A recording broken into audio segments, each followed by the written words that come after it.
আজকে আমি চলে এসেছি রামতরকে হাটে কেনাকাটা করতে। আরে তোমরা কি ভাবছো পূজার জামা কাপড় কেনাকাটা করতে? আরে না, পূজার জামা কাপড় কেনার জন্য আমার কাছে পয়সা নেই। আমি তো হাটে এসেছি সবজি কেনাকাটা করতে। কিন্তু আমি তো এখানে এসে ফেঁসে গেছি, কারণ এখানে বিশাল পড়েছে গরম। যেমন পড়েছি গরম, তেমন সবজির দামও গরম গরম। তারপর হঠাৎ দেখলাম হাটে তো আমার এক্স গার্লফ্রেন্ডও এসেছে কেনাকাটা করতে।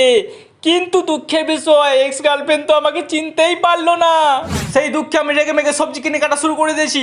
আর এই দেখো বন্ধুরা, এই গোটা সবজি কিনতে 100 টাকা চলে গেছে আমার পিছন দিয়ে, মানে পিছন দিয়ে পকেট দিয়ে। তারপর হঠাৎ করে দেখতে পেলাম হাটের মাঝখানে এক গাদা বাঁশের পুতুল। এটা দেখে তো আমার মাথা ঘুরে গেছে। আমি আমার দাদাকে বলতেছি, দাদা হাটের মধ্যখানে বাঁশের পুতুল আনার কি দরকার ছিল? তারপর দাদা চড়ে বললো, পাগলা এটা বাঁশের পুতুল নয়, এটা তো আঁকের পুতুল। তারপর আমরা দুভাই চলে এলাম রামতরকে আধুরা প্যান্ডেল দেখতে। মানে এই প্যান্ডেলটা এখনো পুরোপুরি হয়নি, তাই আগে বলছি এটা আধুরা প্যান্ডেল। তো গাইস, এটা হচ্ছে বাহুবলী নৌকা। এর ক্ষমতা নাকি সাংঘাতিক। তাতে আমার কি, আমার তো টাইম শেষ হয়ে যাচ্ছে। তো যাওয়ার সময় সবাই বলবেন হর হর মহাদেব।